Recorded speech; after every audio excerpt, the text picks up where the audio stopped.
Okay. Good. I call to order the February 14th, 2024 Finance Committee meeting of the Board of Education of Hinsdale Township High School, District 86. The meeting is being held here in the Administrative Building Conference Room. The time is currently 4 p.m. Please call roll. Chair Waters, Here. Member Greenspan, Here. Member Rahman, Here. Thank you. Please rise and stand if you are able to recite the pledge. Pledge allegiance To the flag of the United States of America and to the republic for which it stands, one nation, under God, indivisible, with liberty and justice for all. Okay. Noticing there's no people signed up for public comment. So we will move along to action items. The first, which is to approve prior committee meeting minutes. Is there a motion to approve the January 17th, 2024 Finance Committee meeting minutes? So moved. Please call roll. Member Greenspan, Aye. Member Rahman, Aye. Chair Waters, Aye. Moving along to discussion items, we'll be discussing the following items. First student fiscal year 25 contract, fund balance 4:20 policy parameters. P-card discussion is 3.3 and 3.4 is procurement updates. CFO Stevenson. Thank you, Chair Waters. You're welcome. All right. So first item up, we're going to talk about the proposed first student contract for fiscal year 2025. Joining us today are Chris and Jason from First Student. For those of you that have been here with the committee before, Jason has been in front of the committee, I think, a number of times, and I believe, Chris, this is your first time out to the group? Yes. So I'm going to turn it over, let them introduce kind of themselves and their role with First Student, and then we can kind of get into the proposal they brought for next year. Yeah, sure. Thank you for having us again. It's always nice seeing familiar faces. Jason Kierna.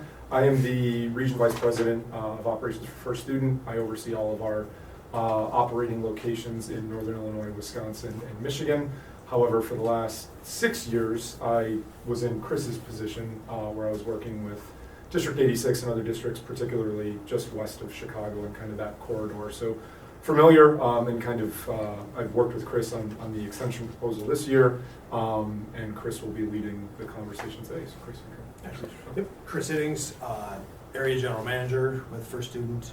I've been in this role for the last 2 years, on the operations side for the last 3 years, 3.5. I've been with the company for almost 15 years. From the finance team, moved over to operations a few years ago, and have been working with the Northern Illinois group since then. I took over the Westmont facility about a year ago, so Jason did this last year, and now it's my turn.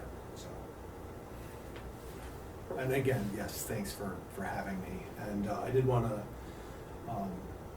start out, express condolences for the loss that the district had this week with the teacher. I know that it was unexpected and very unusual. So our heartfelt condolences. Thank you. To the district.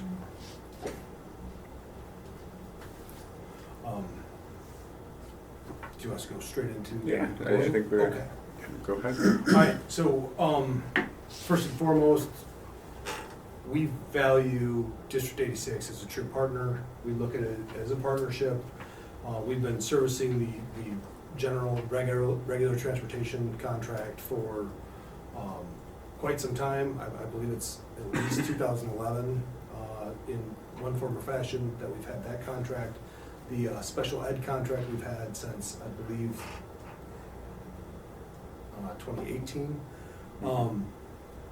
We are looking at a 1-year extension proposal for both the regular and the special education with the same increase this year. I know in the past we've done kind of different increases. We've got to a point where our needs and wages and everything it's kind of met the same number. So it's an 8.5% proposal that we have on the table. That includes the 3.3% for drivers, taking our bus wage up $2 an hour with an average going from $24.75 to $27.15. Taking the starting wage from 23 to 25. And then on the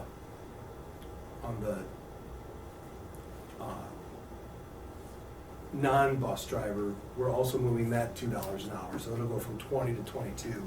So basically, the non-CDL rate is always $3, kind of trailing the CDL rate, trying to encourage folks to get into the big bus side where they can. So that's the 3.3. With this wage rate, this keeps us in line with the market rates.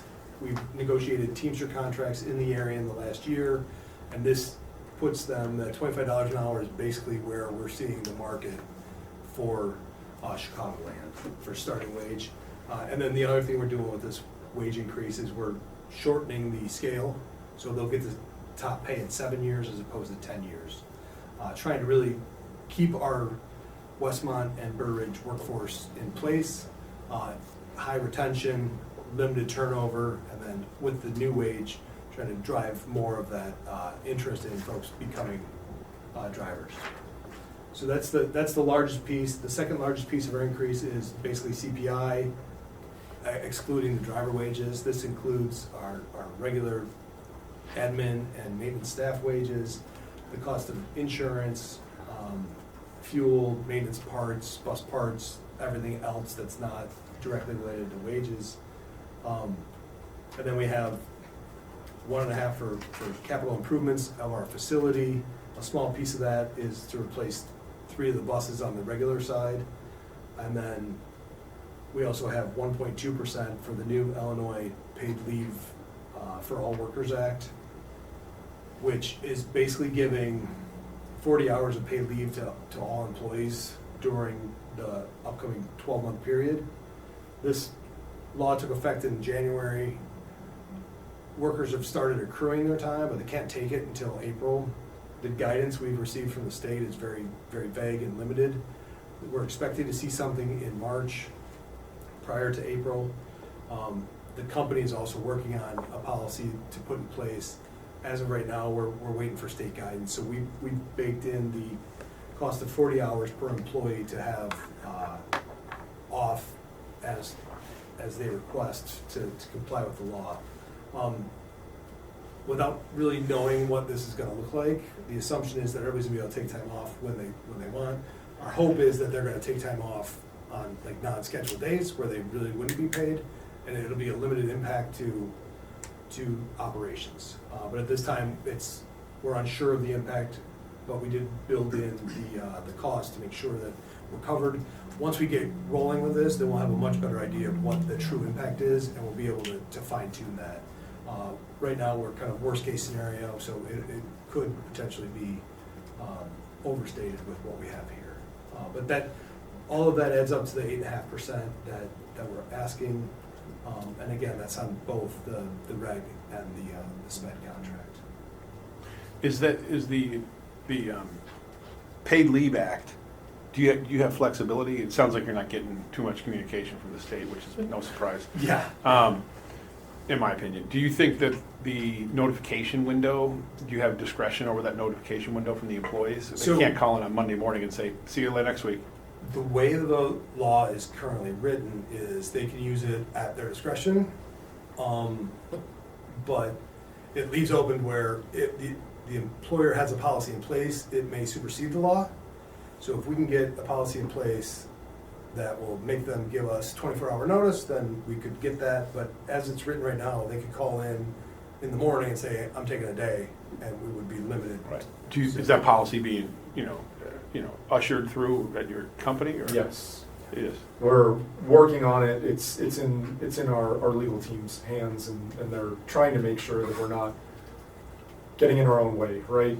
As things roll out, so they're trying to make sure we've got our T's crossed, I's dotted, and we are moving in the direction of rolling out our own policy.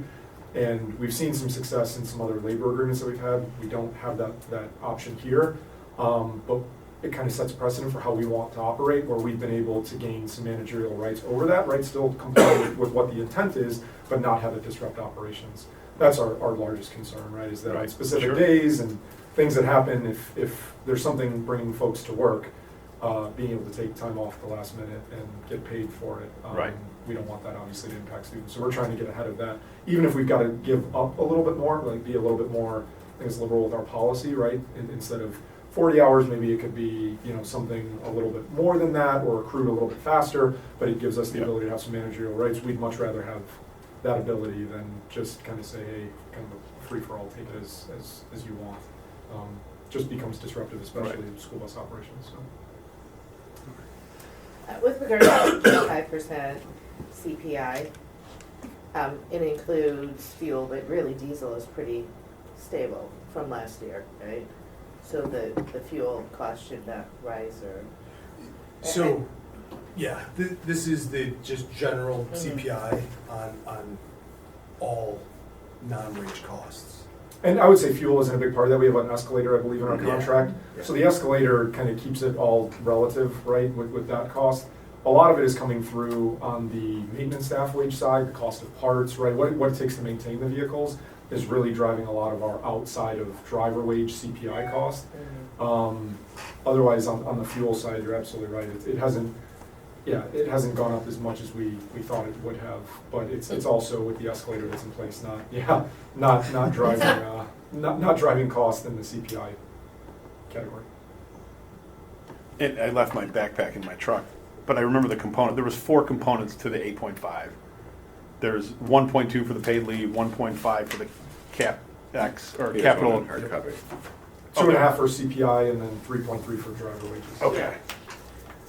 So, going back pre 2021 or 2 and after the Ukrainian situation really got inflation out the door.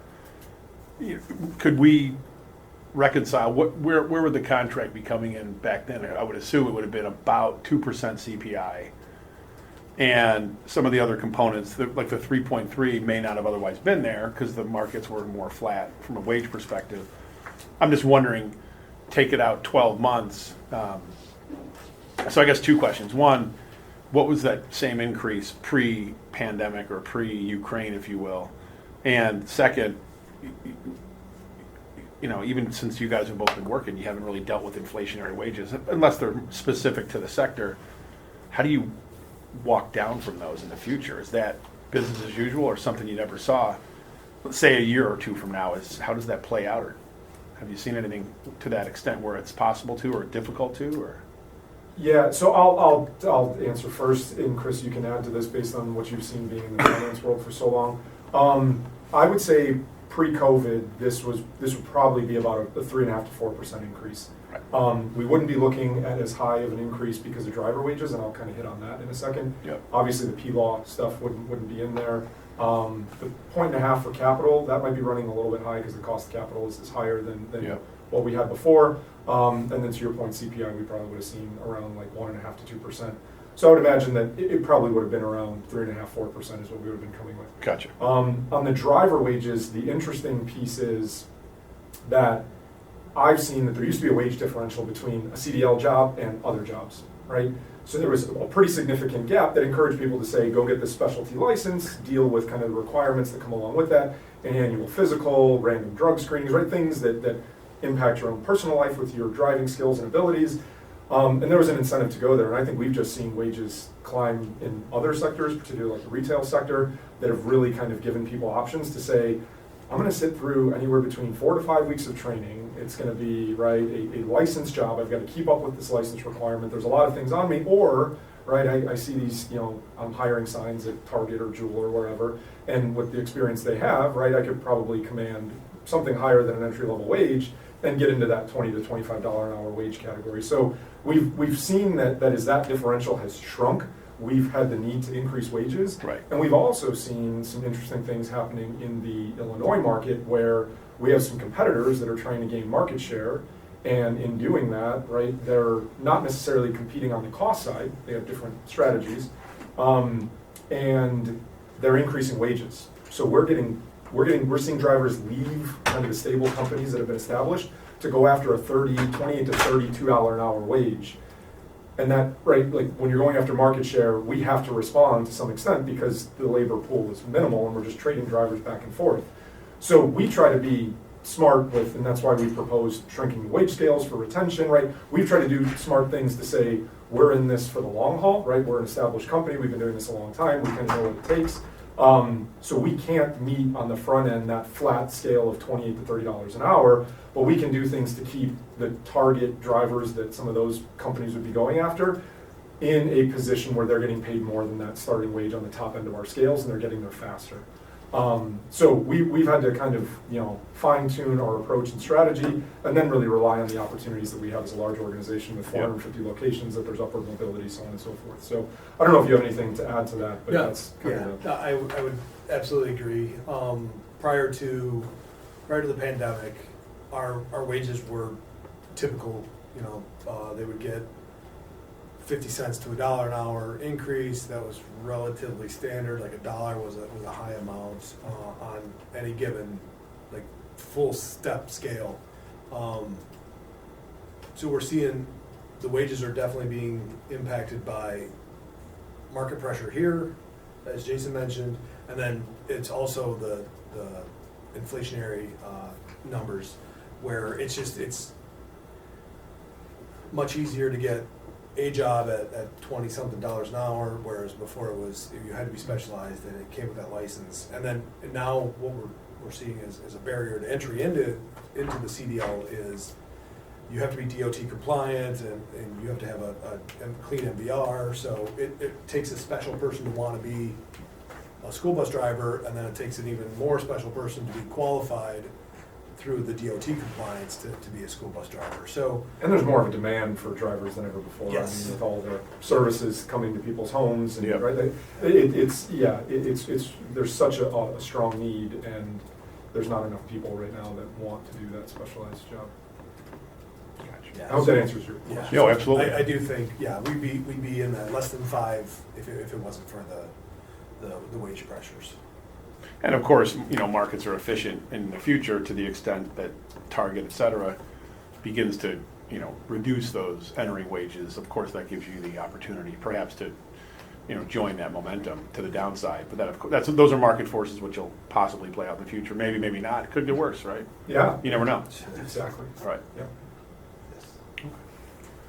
So have you seen any slowing of the wage progression at this point, or are you still seeing like the labor contracts, like each one is beating the last one, or is it? Each one's beating the last one. Each one's beating the last one. The jumps aren't as big as they were, Agreed. but I don't have it in front of me, but I think if we were in this room 3 years ago, Westmont drivers were probably making like $17 an hour, and then now they're at 23 to start. So there's been big jumps that have been made to get to where we are at the market rate. And again, this is nothing to kind of sneeze at here. $2 an hour is another big jump, and we're hoping that as we're kind of moving forward, like this puts them right in line with the collective agreements we have in place, and then those agreements have regular sized increases in the out year. So they negotiate. One nice thing is they negotiate the big increase up front, and then they agree to smaller increases for the length of the term. But then we get back at the end of the term, they want another big increase to kind of catch up to where the market's gone. Which is we're kind of fine with that to help our customers kind of balance that as well.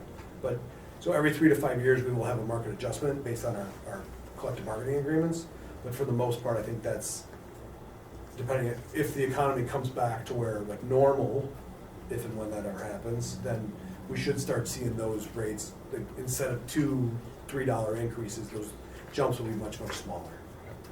So in some of like the multi-year contracts that you're bidding now, like years 2 and 3, like what type is it 3%, 5%? What type of like annualized increases are? Yeah, you guys? we're getting down to 4% is where we've kind of settled in multi-year agreements, is we're trying to do our best to project out. Again, I think that we take on a certain amount of risk there.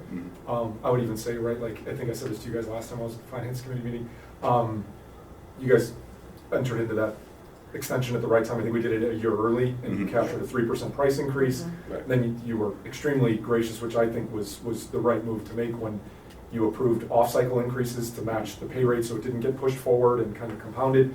But that's kind of the risk that we're taking, is trying to stabilize, because we're hearing, right, like, you want to project out your long-term finances, and you've got things that you need to do, so we've been seeing a settle around that 4% in a longer-term agreement. Is there any reason for us to consider a longer-term agreement? Well, I think that is another item I think we should touch on, is some of the changes in the law for allowing longer-term contracts. Yeah. But I guess if there's any specific questions about the proposal for next year, I think that we can kind of switch gears a little bit and talk about Yeah, some of the I don't know changes if- there. So I can just highlight that we are a part of a trade organization in the state of Illinois, the Illinois Student Transportation Association. And when this law came out, that organization, through an outside firm, got an opinion on the law, because the law was kind of vague about what it allowed. It outlined kind of the parameters of longer contracts, 10 years up to 15 years if you have a significant amount of electric vehicles that are involved in the contract. But there was some ambiguity around how contracts prior to the implementation date of that legislation, how they were going to be treated, right? Like, we're within a certain time frame versus older existing contracts. And we have an opinion that states, basically, the law firm that we talked to said that they believe that it should apply to all agreements that exist at that point. So there's been some different interpretation of that, I'll just say.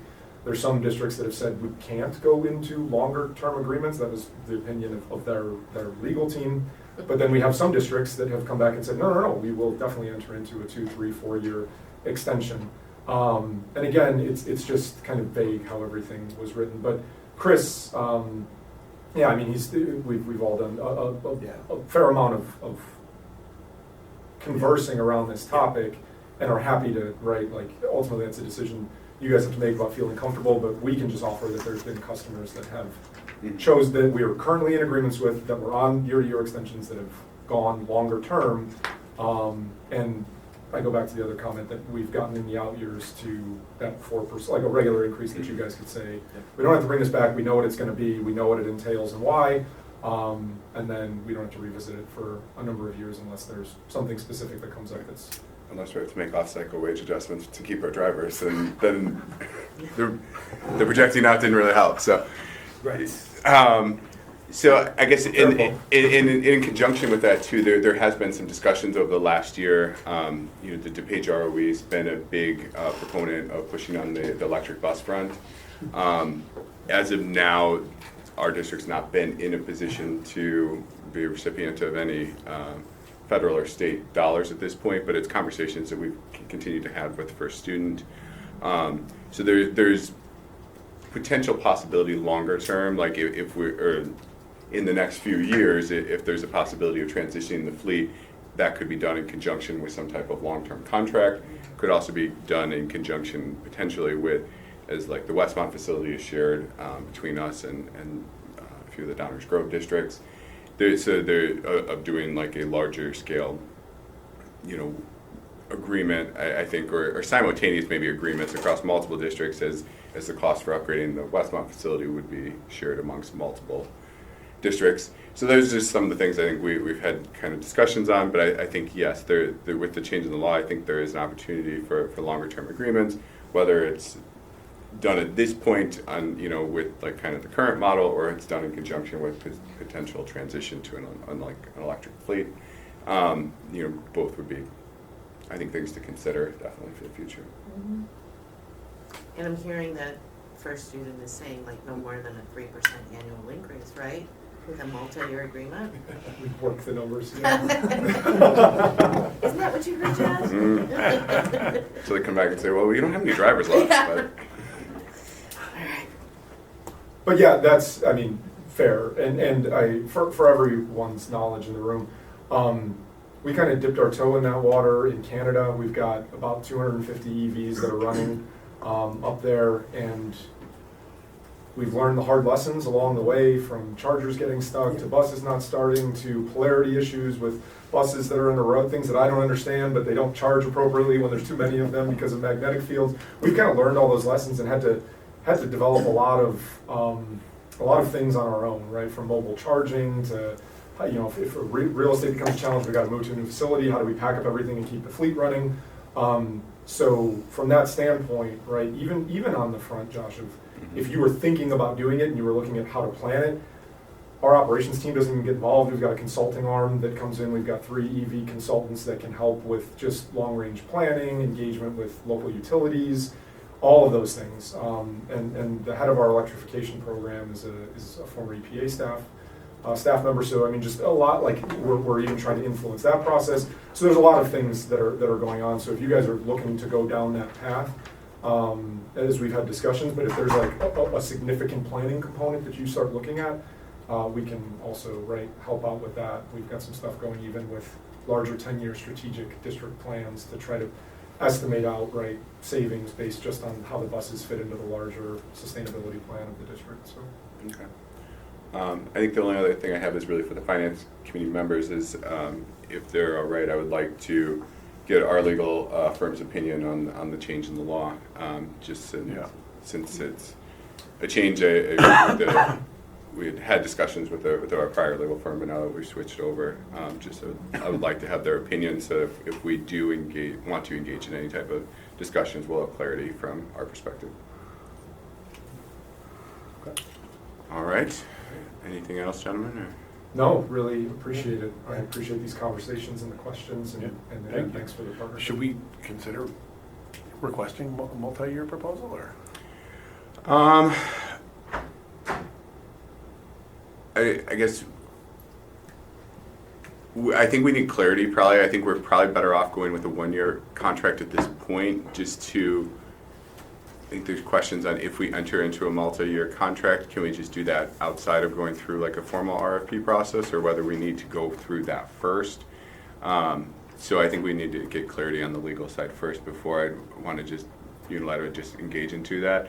So I think my recommendation would be to just approve the 1-year contract as is, and then I think we need to have this as a discussion item. I'll get clarity from legal, and we can bring this back in the summer or fall and kind of say, all right, do we want to long term? I'm happy to approve it. I'm just more interested in finding out through legal to the extent they can drive, a multi-year quote without, sacrificing the legal piece. Before we vote to approve, I at least want to travel that path to see what legal does say, So I guess, okay, from the first student perspective,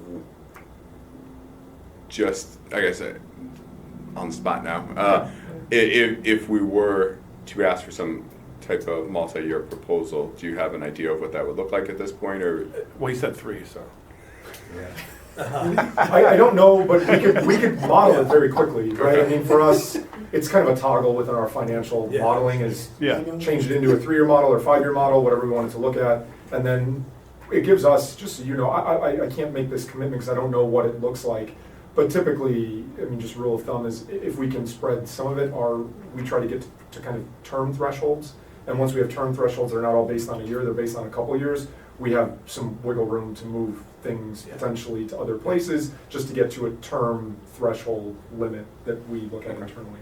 But it's not hard. And Chris was just saying, if you guys want to move forward with the 1-year agreement, and then you were to get the legal opinion, we could come back and remodel something for you and have you consider it, and whatever options you were looking for. I think we could get opinion pretty quickly. So maybe if you could provide, we have the 1 year, if you could provide what the 3-year would look like, and then we can have that discussion. Yeah. Ovid, does that sound good? Yeah. Kat? Okay, great. No. No. You already lost, I got it. Ramon's on my side, I'm good. Great. We'll have to wait and see what the insurance does. Yeah, exactly. Yeah. Sorry. What the EV world does. I think it probably would help you in forecasting too, feel just a little bit more comfortable, right, Josh, in the business office? If it's Yes, okay. it gives me a Roughly starting point for 3%. the forecast, I guess. But I think if there's the continued sustained upward pressure on wages, there's no guarantee that we'll be 2 years from now that our starting wage will be competitive with the market, and we may have to move beyond, what was agreed to, which is the position we were in, the last Last couple longer term years. contract. Yeah, right. Well, we've been on 1 year, but the last time we did, I think it was did we do a 2-year extension at one point? And we had to then make a modification on the second year. Yeah. So it's not like, from my forecast, I'm not 100% locked in, because if something, especially it just kind of been waiting just to see that this market will settle Yeah. to do more long-term planning, but I also want to share, just so there's some confidence in this, is that we haven't stopped at just thinking that wages are going to solve the issue. For a long time, right, there's enough people that want to be drivers, you run through your process, but your process becomes stagnant. We've looked at and put things in place on our hiring and training process to account for the need to ensure that every applicant that comes through makes it to the greatest extent possible, right? We've done everything we can. We can look ourselves in the mirror and say, we've done everything we can, from having the right trainer with the right candidate, to the right experience, to hand-holding, to driving to the DMV, to studying, all of those things are covered, so we can confidently say, we're putting a wage package forward, but that wage package is also combined with an onboarding and a training process that we feel is as efficient as it can be, and not just produces drivers, but produces safe drivers. And that's everything from technology implementations to things that we're doing operationally with our KPIs, to look at all of those things to try to maximize throughput of the applicants we get to the drivers that we put behind the wheel of the school bus. We're not just throwing money at the problem and thinking it's gonna solve everything. There's a lot of other things that we can do that we're continuing to refine. We are much more detailed in that. It used to be, there's a giant funnel, a whole bunch of people go in, and just a few people come out, and that was kind of the extent of our analysis, right? It's like, it takes a lot. Now we're getting into, where are the people coming from, why are they dropping out, what are the causes, what's the causation, how can we keep them, and like we said, like the driver wages have moved leaps and bounds in the last 3 years, our process has moved. We're dedicating more resource to it at the company level, the corporate level, to make sure that we are keeping, because we realize how hard it is to get somebody in and through that training process. It's not Target where you can walk in on Monday and start work on Tuesday. It's a much longer process, and it's very involved, and we try to make sure that we're keeping those folks engaged during that whole time. Gotcha. Excellent. so timeline-wise, I assume if the committee was to revisit the 1 and 3 year proposal in March, and the board was to make a final decision by the end of March, that we're okay Yeah. timeline-wise? It's fine, as long as there's no bait and switch. No, I'm just, yes, no, we're fine.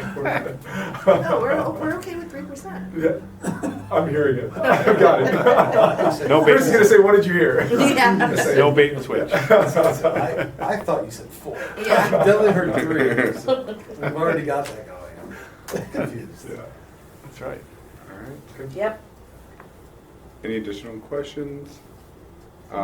For March, is it all right if just a proposal? I don't know if we need to take up Jason and Chris's time to have them come back out. I don't. I think the proposal's adequate. Okay. Okay. And then Yeah. just put them in executive content on the agenda. Yeah. Yeah. And then, I mean, if you need, obviously, we'll give you an updated kind of letter explaining whatever the increases are for the current and then the out years for the extension, if it is a multi-year deal. Okay. So just to be clear, do you want this to come back as discussion to finance in March, and then a recommendation to the board, or have it go directly to the board? When is the March meeting? I figure we can discuss it in finance. I mean, we can't, it depends on when the meeting is. Well, I guess we need to right. talk about the date still. but- Okay, so the March meeting is the 13th, and then the board meetings are, hang on,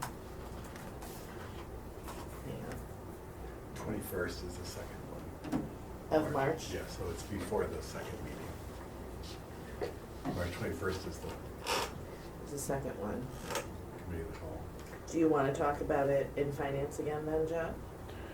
The different, I mean, Only, I mean, we could do it at the board table. What's most important is that Josh gives us a good recommendation based on the return from wait. those proposals. So at this board meeting, in the finance committee report, prepare the board, right? That we will either have a single year or multi-year contract. Right. It's based upon finance around it. Yep. And then Jeff, if you guys feel comfortable, then it can come back in March just for a brief update, so that at least 3 on the board understand Yep. if there's any questions, and then, we can take action at the March 22nd Yeah, meeting. that sounds good. Right?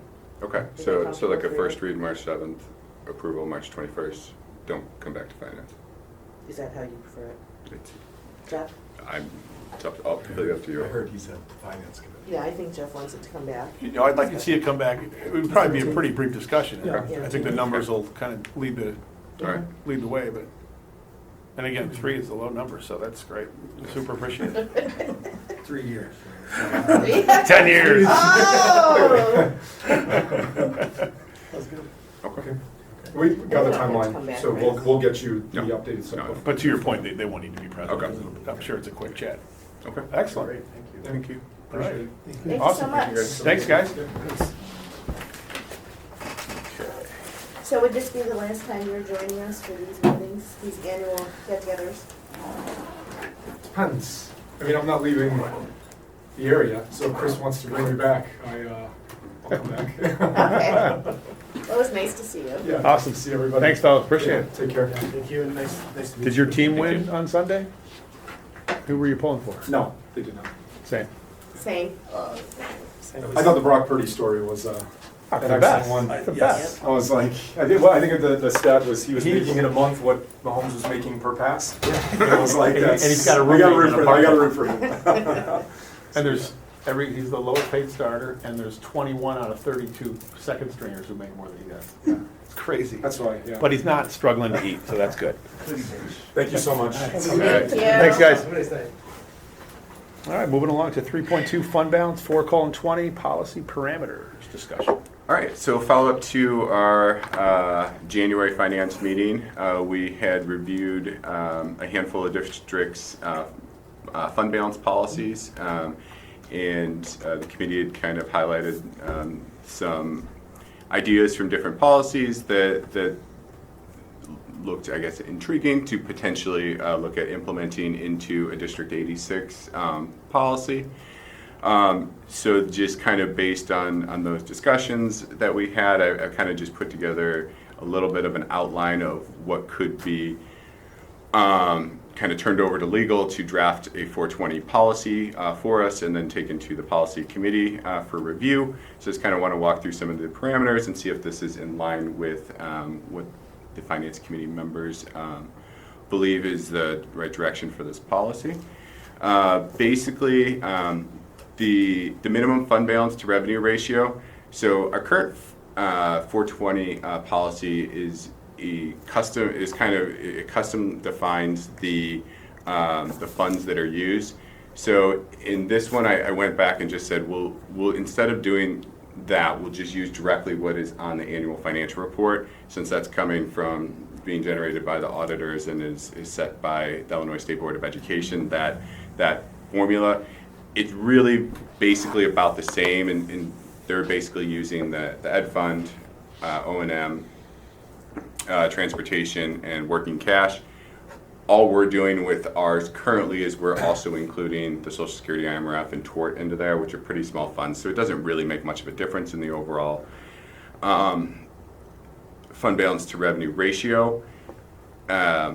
But I just figured it's better to have a standard metric instead of a custom-made metric. It's just, I think, someone could say, all right, well, you're individually, you set that, you're customizing it, you're calculating it on your own internally. It's not posted anywhere. This one it's on our annual financial report. It's publicly posted on our website, on the State Board of Education's website. So it's a public metric that anyone could find and look up if they wanted to know what it is. So that was just the only reason for kind of changing that.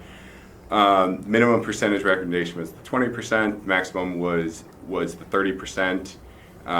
In a lot of the policies we looked at, if the district fell below that minimum threshold, then it would be the responsibility of the CFO to write a report to the board of recommended corrective actions that could be taken, which would be, potentially budgeting a surplus in following years or multi-years to return the district to that minimum threshold.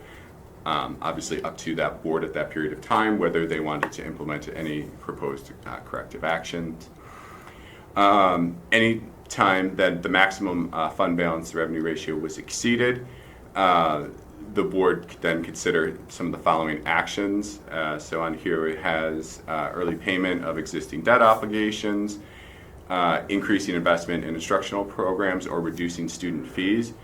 I kind of put that in since we've kind of been having initial discussions around the registration fee, and I thought it wasn't something that I saw, but something that I think could be an interesting consideration. Accelerating capital equipment replacement, preventative maintenance, or other capital projects. Or finally, pay some or all annual debt payments and abate some or all bond and interest levy. So those are kind of the potential parameters that we could incorporate into a policy. So just wanted to put those out there, see what the committee members' thoughts were on these, if there's things that we're missing that should also be considered, or if we're happy with this, we can ask the legal to work on putting this into policy language for the policy committee to review. So what's our denominator? So basically, we take, so for that, basically, yes. So on the AFR, you're probably, this past year, talking about $25 million fund balance with about $100 million or so. So we're right around like the 25% mark or so so like kind of right in the middle of this right now. So, I guess, Josh and I would defer to you for your recommendation. I'm obviously not concerned about the minimum. My only question is, do we lower that maximum to this extent? Not necessarily for anything other than minuscule expenses relative to that percentage movement. Meaning, say 1% of the revenue is $1 million, Mm-hmm.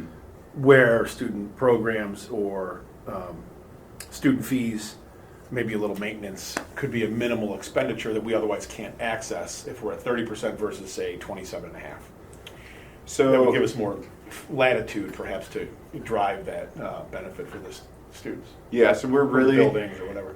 this past year, I guess we were right. We're just under the 25% because we didn't hit the 25% that is B-Mark, where you get, it's basically a 1, 2, 3, 4 score. 4 is the highest, and that's Yep. for anyone 25% and up. So we're right below that this past year. I think we're just under 24% actually.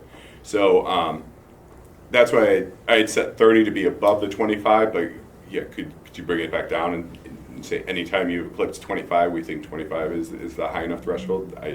It's really, you kind of saw from the policies, they're all over the board. You had everything, from 15% to like 60 or 70, so it is really, the individual sitting at the table making those kind of decisions, and there's, other than like that kind of that ISB guideline where they say that the 25% is what we consider, Exceptional. to the best financial health metric. Other than that, there's really no outside guiding factor, principle, or whatever, I guess that you could say.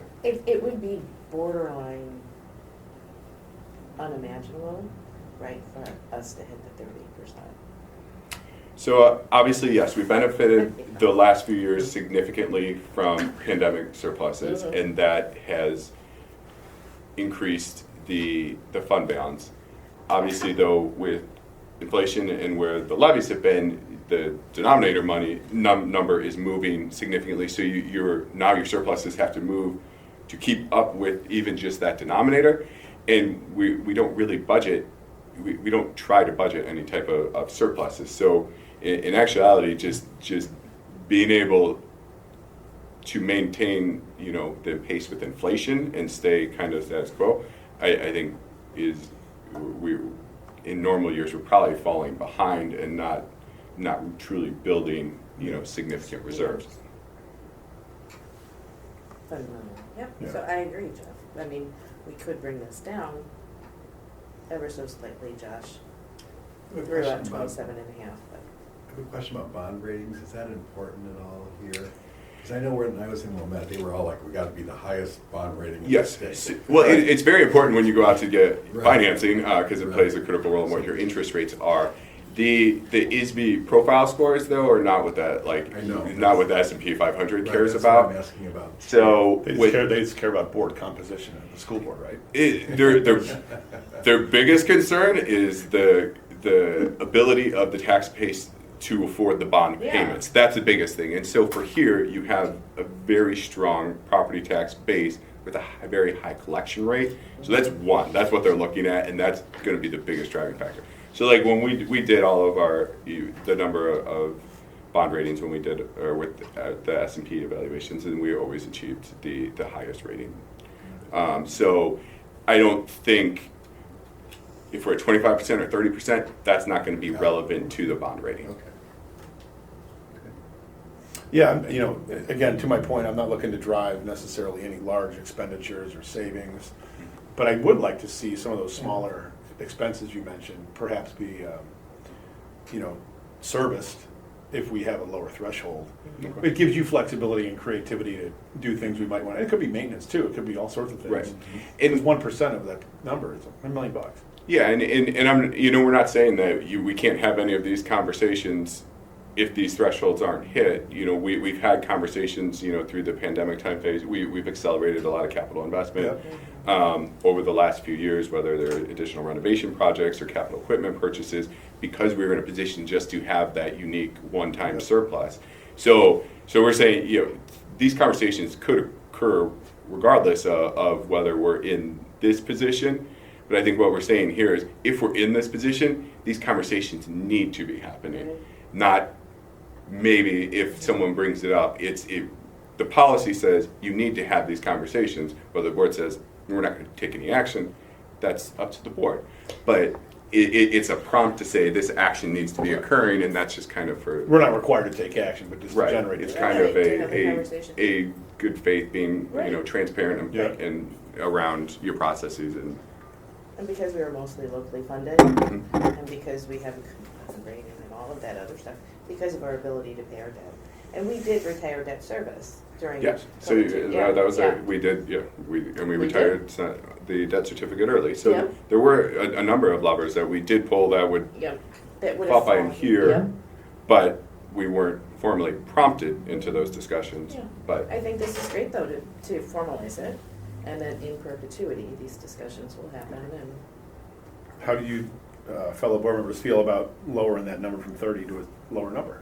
I'm very comfortable. It only because warrants we're never gonna hit 30 There's no anyhow. requirement for action, just discussion. I think it's a good idea to have that. And it could perhaps, for you, Josh, drive perhaps different calculations and Mhm. measures you're taking or not taking, so that you can get to a meeting to make a proposal to Yeah. serve the building or the students in a Right. certain way, maybe, So it would trigger an automatic, because Josh does like to Discussion. prepare, retire debt, like the debt service discussion. It Yeah. would be, well, mhm.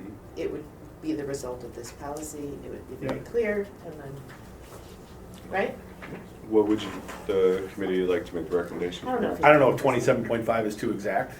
Otherwise, I defer to you on. From the CFO, Wait. an exact number, shocker. Right, Yeah. What do you think, Josh? so I think we were, like this year, 23.5. We'll be the only district with a 0.5% in our Right, policy. that's not- Right, so it might be weird. Call But 27 or 28. This is Hinsdale. Or 25? you could just make it 25 and then it triggers the Yeah, I think conversation. 25 Say is we're in the recognition category, Yeah. and then That's a really good. let's have the conversation. We may say, all right, let's hold for now. But if it grows from 25, then we need to revisit this, next year. So Yeah. okay, I'll make that adjustment. We're good with. I will ask legal to draft something for Probably us. Matt Gardner, yeah. Yeah. Yeah. Okay. Yeah. And then with the first student too, Matt Gardner, right, because he's transaction. Matt Gardner, yes. Mhm. Yeah, I'm not sure I'm policy. I don't know. I think it's Matthew Smith. It might be It's Matthew the Smith. other Matt. I haven't worked with him, but Okay. so I will send those both over and then But prior to sending to legal, maybe as a courtesy, talk to policy chair James. okay. I Just so will, she's aware. yes, I will reach out to Chair James and ask if we can get something returned from legal, if we can get onto their March agenda, Mhm. and then hopefully then you will see this Yeah. return to the board sometime in the near future once it's routed through policy. Yep. And as far as cadence, this would occur annually to the extent it occurs. Yeah, I think It's not like a so. quarterly discussion that just shows Josh. No, I posting, think- you're like, I hey, think- we gotta do this. Also tying it back to the fund balance revenue ratio from the annual financial report, then it ties it back to, we'll have this discussion, we'll review the annual, we could put, review the annual financial report onto the finance operational calendar, and as part of that review, it can be, we'll review, we'll go through, we'll look at the profile scores, see where we're at, we can see what our percentage is. Does it trigger this? Then we can take the next step in Okay. having those And it's conversations. typically in October that we get the AFR back from, well. Typically October, anymore? November. It Well, used in the to. fall. It used to be October, and then all the lack of auditors and lack of ability of other state institutions to timely turn around what's required for our audits, pushed the last 2 audits in December most times. But Were we? I thought we got pushed all the way to December this last year. It was, Yeah. it was. So it's sometime in the contractually we last say quarter. Seems October pretty 15th, random. but it had been Exactly. pretty good, but then last couple of years just not been able to deliver that, but oh well. Hopefully But we'll just get back upon to it. receipt of the AFR, Yeah, then this discussion we'll have in Finance Committee. yep. Yep. All right. Ready to move on to 3.2? What's AFR again? Annual financial report. Oh, okay, From Whipfully. Whitley. Mhm. gotcha, okay. We'll move along to agenda item 3.3, P card discussion. This was something I was gonna bring up, but then Kat beat me to the punch with her email. Okay. Yeah, and just generally speaking, I'm just trying to understand more about the process. I think it was an email or something you shared with me, or someone shared with me, that it dates back to 16 or 17 when, there could be, and maybe I was reviewing an old budget way back when, just to understand to what extent are the expenditures as great now as they were then, and of course they were less than, which I'm sure is a function of efficiency and streamlining and not cutting checks. But net, we're talking about a $4 or $5 million annual expenditure, and I'm just trying to understand more about the process, the oversight, the compliance. Because every time I see it in consent, I feel awful for not going through all of it, and when I try, it's tedious. So I'm just trying to learn more about it and on all those fronts. Yeah, so I'd say based on the questions that I received, to try to draft kind of a high level memo and provided that to the committee to give kind of a general starting point for discussions. When board members see the consent agenda, you're not only approving the P card report, but you're also approving all of the checks that are being cut as well. So Yeah. whether they're interim or board checks. So basically, all expenditures of funds are kind of showing up there in the consent agenda. The P card, our purchasing card system, was implemented in late 2015. So that really followed behind so I arrived in the district in spring of 2014. The district was in the process of changing over the ERP system. So it had a very 1990s antiquated system here. And so it was moving into the Infinite Vision system. Having a more robust ERP system allowed the district to implement a lot of things that were missing at that period of time, dealing with like internal controls and separation of duties, and then even allowed for the integration then of other types of systems. So as then we continued to look at driving efficiency, and the purchasing card system was a way to drive efficiency and also generate revenue for the district. So it's kind of 2 financial benefits kind of rolled into one there, where we generate the rebate on the purchases, and then we also streamline the procurement process. Yep. Now, like when you look at, they'll always, when you sit down to one of these sales meetings, they're always putting something in front of your face that says like, every purchase order costs $100 to generate. Is that exaggerated? Probably in my mind a little bit, but there is a more resource intensive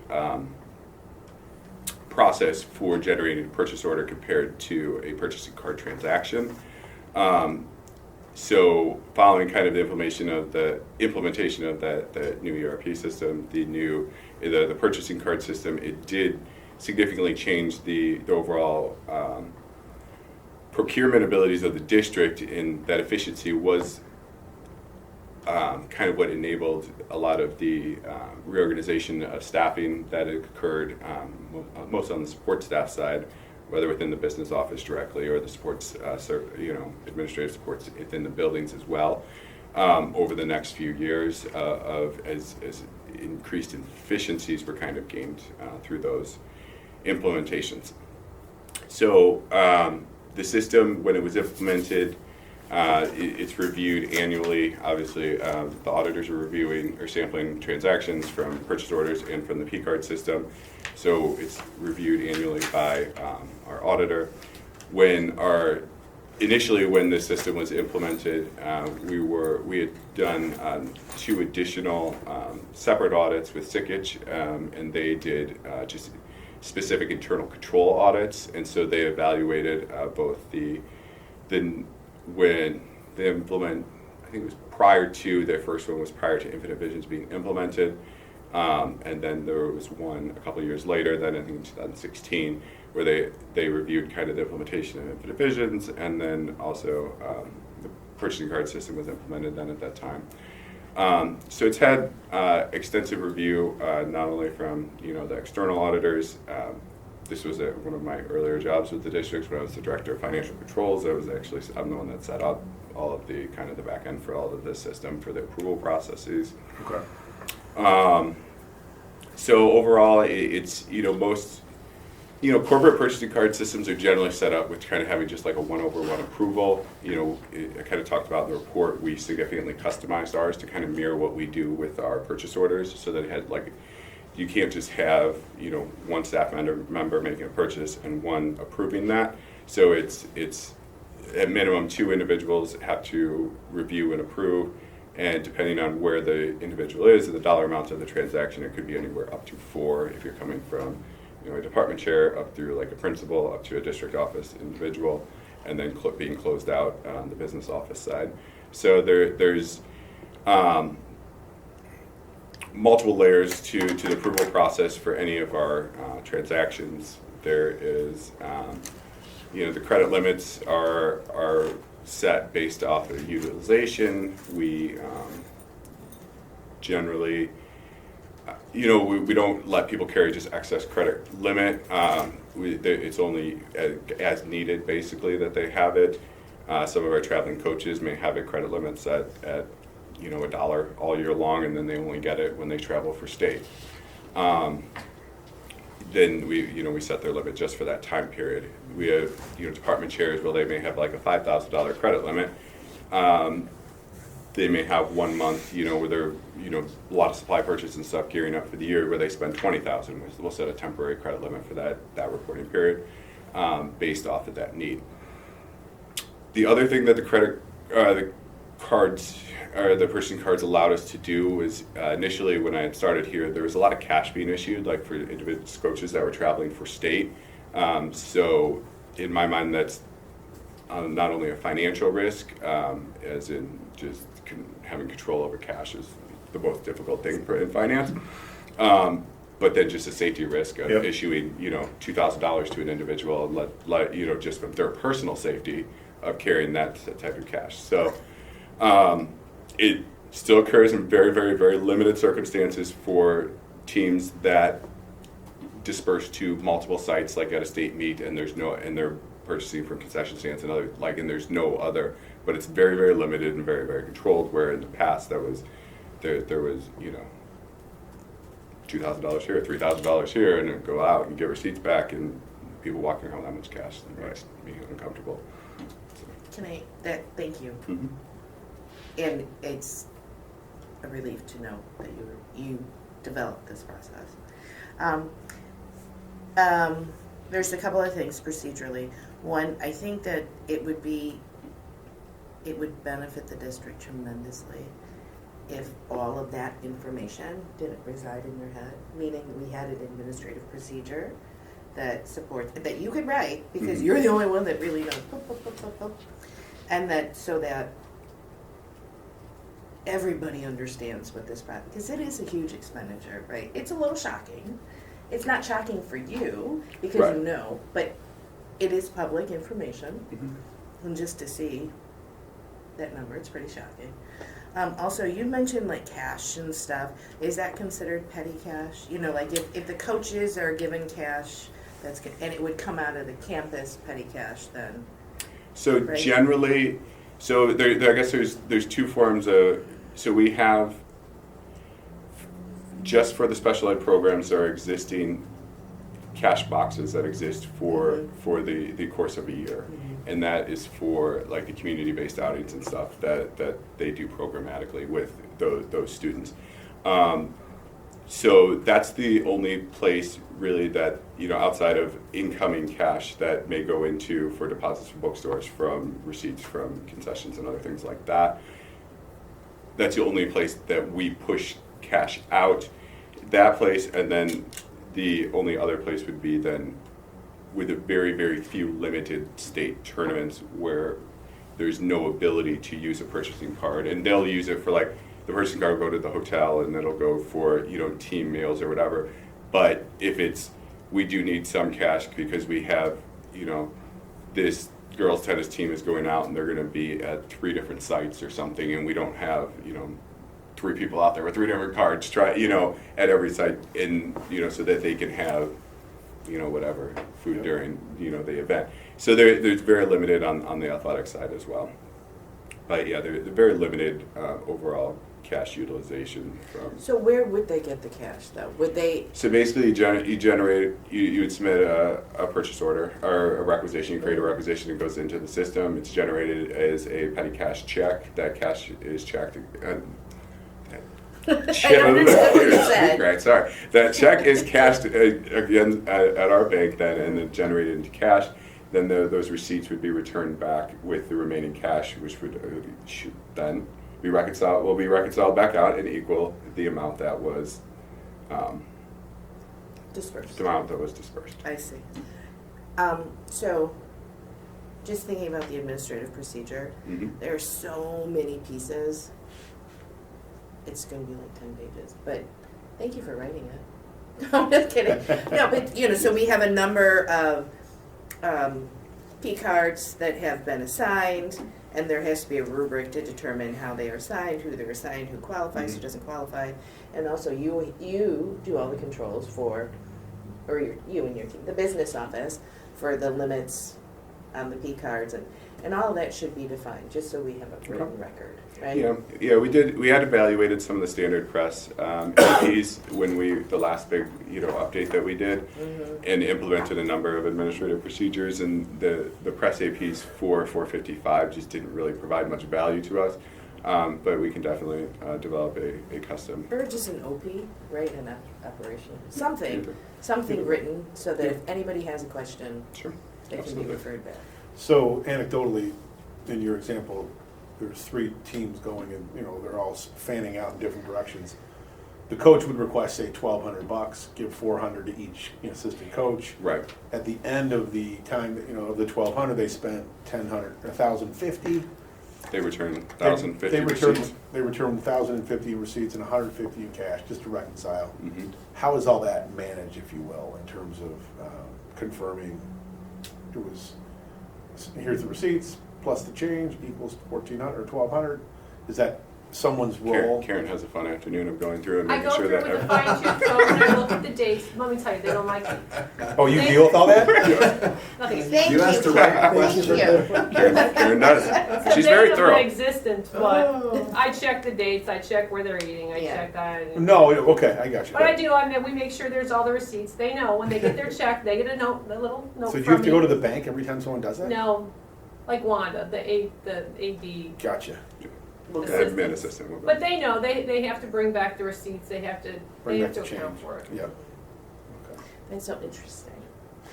So when we see petty cash, like say it as a budget line item, it's not a box, it's rather a petty cash requisition.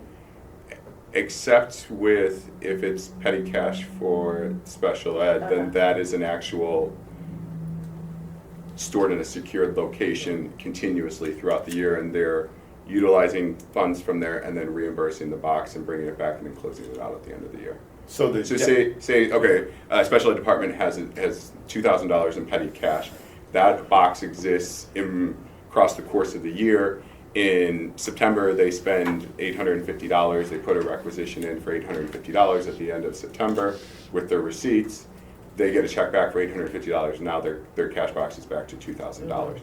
At the end of the year, they will return whatever is left over in cash, and we will then close everything out for the end of the year, and then they would be reissued at the beginning of the next year. Yeah, so they're not going into a cash box, grabbing some cash. They're making a requisition. Right. It's a There's a process. It's all a Right. process. Yeah, they're documenting every transaction, and Gotcha. we have the ability, we'll go out and we can randomly audit the boxes and make sure that But there's no fortunately- issues, but we've not had any Right. issues, and Yeah, it seems like most of the times that you need cash are generally a function of 4 coaches spreading out across the state to go do stuff. And then this- Really, and really that, it's tennis, because they're going to different locations, and when they go to track, I've been to a state track meet, it's all little vendors Yeah. that take cash. Those are the only 2 that Yeah. need it. Gotcha, so it's not other than for that, and then it's Yeah. the special ed programs at each site have And one, so there are not cash boxes, petty cash boxes at either campus?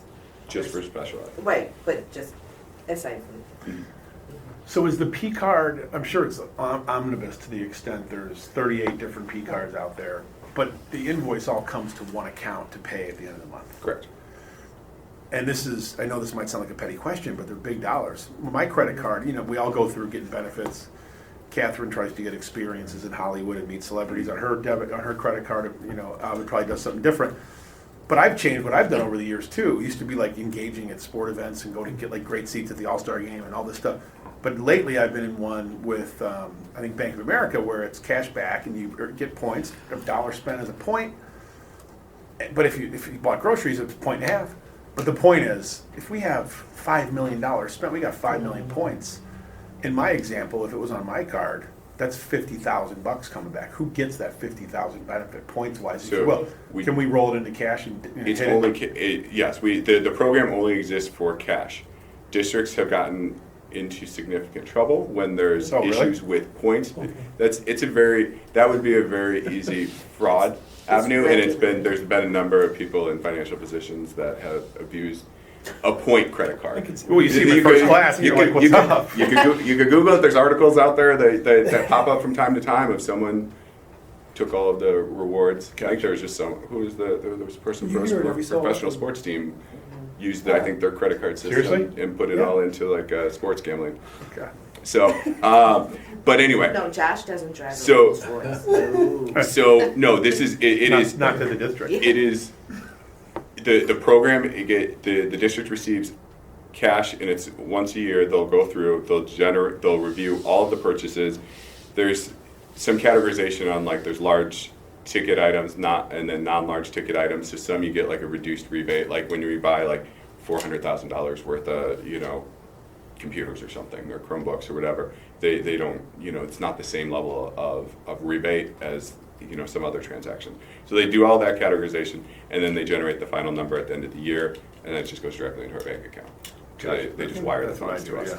And it's not, Or- it's not. Well, you see, last year we got I 50 think, grand. 66,000, and Yeah. then, I'll take it. so yes, no, it is very I mean, well. Cat, it's 1%, right? No, Yeah, Yeah. yeah, right. one Yeah, big- 130 basis points is Pretty what it simple. averages out to over. Excellent. It varies from year to year. It's like it could be 127, 132 somewhere in that range generally, based on the transaction mix. Excellent. Interesting. Any more questions for P card? All right, let's move along to agenda item 3.4, procurement updates. So I put this on the agenda because we were opening the translation services RFP.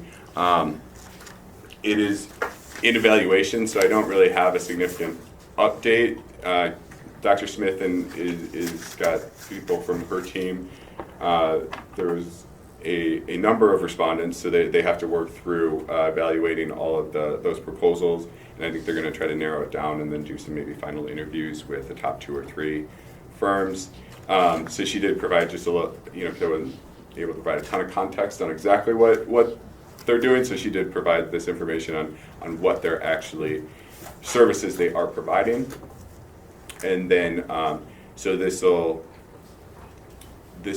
be coming back to the board sometime in March, I think we'll have it approved. So right now, we've been working kind of on month-by-month contracts, just because we're required to provide these services for the student in need.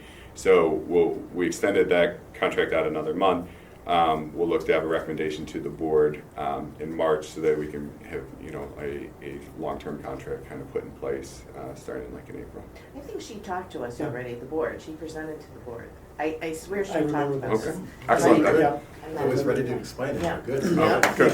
Yeah. Then I must have missed that. Yep. So, so It's expensive, though. It is. didn't know, Very but when we went to post, if we would have more information or not, but because we got a pretty good response, there's going to be, we don't have a final recommendation yet, and there'll be a little more work on this. But these services are required via IEP, Mhm. and it's federal and state law. So, I mean, there's no debate. It's just We simply. can't do it, but who can provide the best service at the best cost? I think is what they need to evaluate is not just cost, but they need to evaluate, yes, the individual firms and And part of this is probably reimbursable via IDEA. No? Well, so if it was written into the grant, it could be. Our IDA funds are fairly, they don't change year over year, so we basically have to remove something that is being paid for by IDA now to put this into Just it. Shifting money around, so. it's So- really not- Right, but we're currently paying a salary through or partial salary and benefits through IDA, so Mhm. there's that. For the record. Was that a sped salary? Nope. We've had this discussion. Oh, yes, I was like, yes, I understand, yes. I mean, a Bluetoothing you. Yeah. We've had this. Yes, because there's more than one, and I was just trying to figure, okay, yes, I understand what you're saying. Yeah. Yes, okay. So we'll talk about it. Looking forward, Great Lakes, I just met with them to review fourth quarter results. So Great Lakes does the investment portfolio for the district. They are available in May, so I just kind of tentatively, Yeah. with you're okay, that Yep. we'll kind of plan on having them come out again. They were out last year in the spring sometime, and they'll come out and kind of just give an update on the district portfolio and investments and stuff, and we can kind of talk about that in May. I guess any additional items, or, and then I guess the other question that I did have too, are we looking at a different date for that March 13th meeting? I can't be here. Or are we, So do you want to do the week before in March? It's spring break. spring break? It's the end of March. It isn't yeah. in March. Let me take a look. I will not be at all able to participate. So we could move it up And that's a big one, because that's staffing. to the 6th if we wanted to go. I think as long as we're behind HR, which I think would be the 5th, I think Correct. we should hopefully be okay. I'm available. You are? Yep, on the 6th. What about the 5th? No, I'm just kidding. I've learned my lesson. If need be, yeah. Is the 5th all right, or no? The 5th is HR committee. Oh, at 8 AM. So you They're in have, the morning. I think as long as we're after them, I assume we're okay, because I will need whatever they the talk about information, yeah. to, I mean, either day's okay with me, I'm not in on the 6th, but I am on the 5th if you want me to be the administrator. it's irrelevant to me. Either way is fine. What day is good for you, Alvin? 5th, I'll have to be virtual. 6th, I can be here. But if 5th Wait, works I for thought everyone. the 6th was bad. Oh, 6th, I'm okay. Oh, 6th you're I'm good. sorry, yeah, 6th, I'm good. Kat, are you good on the 6th?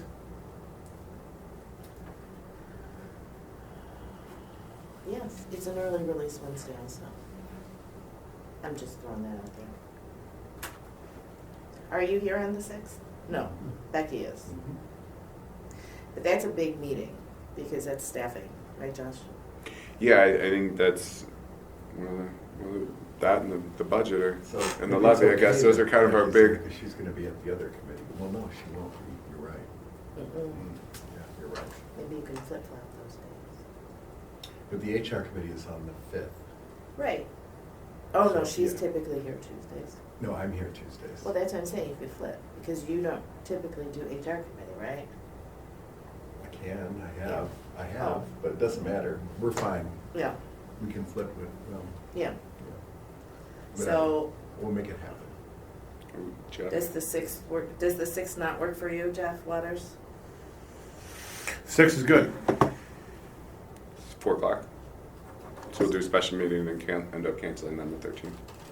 Mm-hmm. Yeah. Okay. Since it's a special meeting, other than, well, on the operational calendar, we have staffing and Financial impact of staffing recommendations, staff raises. staff raises. Staff raises could go March or April. I don't know what,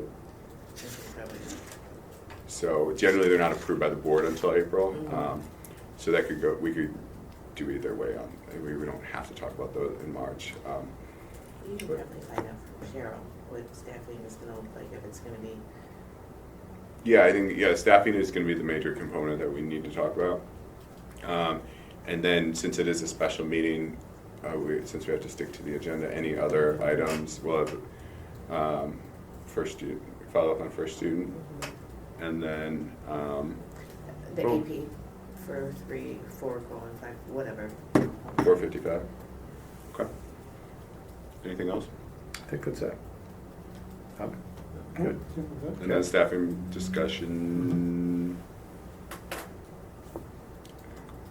We'll have to look, maybe mostly open session, or we'll have to look at that.